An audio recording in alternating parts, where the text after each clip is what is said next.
Good afternoon, class. I'm at the front door of the Tech building to give you a tour of the site for the community gathering space. I'm standing here because this is an important view that you have into some of the sites. Right in front of me we have a little glimpse into one of the areas of our site, and then over here we have a little view into another area of our site. Each of you will be designing a gathering space for students, staff, and faculty to use it for however you determine.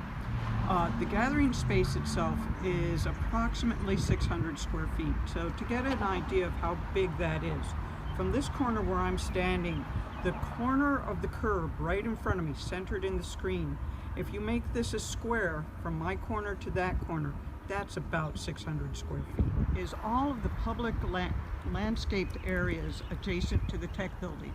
So looking to the north, this lawn area is an area that is available to you all the way up to the drive between Tech and the Homeland Security building.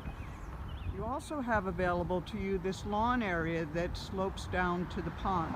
We will assume that all of our areas are flat.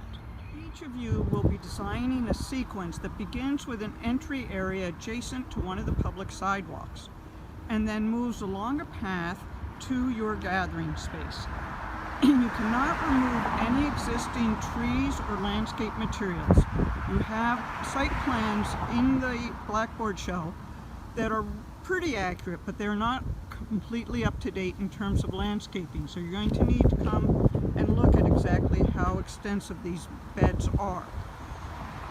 As a group, you're going to develop site analysis diagrams in class. So you want to pay attention to things like the noise level here along Lambert. I'm here on a Saturday afternoon. There's not much traffic. Other times of day, there will be more. Again, we'll assume this is all flat, but think about the relationship of this area to the building behind it. I realize we're currently empty, but in the future, all of these spaces will be occupied. Diagrams and making the decisions about what to use for your site. Don't forget about this small pocket at the north end of the Tech building between Tech and Homeland Security. It's available also. To consider are here at the crosswalks. What can we see? Your structure can be as much as 24 feet tall. That's about as tall as this signboard on the Tech building. But everybody stands here waiting to get across the street. A slightly different view from this crosswalk. Now this area especially has a lot of summer landscape. The trees are full and lush and the bushes are all leafed out. This isn't true year-round. Your space is going to be occupied spring, summer, and fall. Think about the consequences of that as our landscaping materials change. Another important view is here from the bicycle rack looking onto this lawn area. Now right up here we have a large mechanical unit. When the air conditioning is running, that creates a significant amount of white noise. But as we move down this walkway, you see how the landscaping materials adjacent to it grow in height and create a sense of seclusion and enclosure.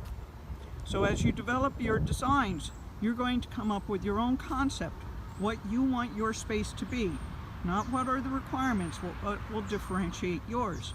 If you want something that's peaceful and quiet, this would be a better choice than the open lawn area that we looked at before.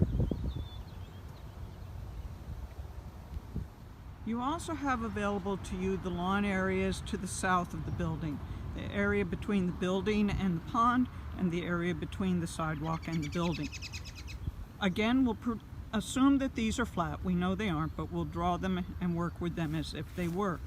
There's a pretty strong view here across the water. Another possibility is this lawn area. Again, we'll work with it as if it were flat, but that is part of our site as well. West, until we get to the sidewalk at the edge up here.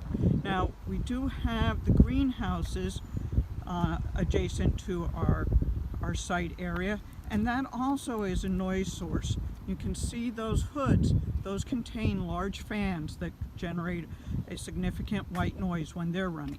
Our site area adjacent to this sidewalk, and then the line that would extend from it to that pile of rocks in the pond. Okay? So you can see you have a lot of choices. When you imagine that 600 square foot area, it's not going to fill up anything. And so each student will choose where they're going to work. But the site analysis diagrams must address the entire range of possible buildable areas. See you soon.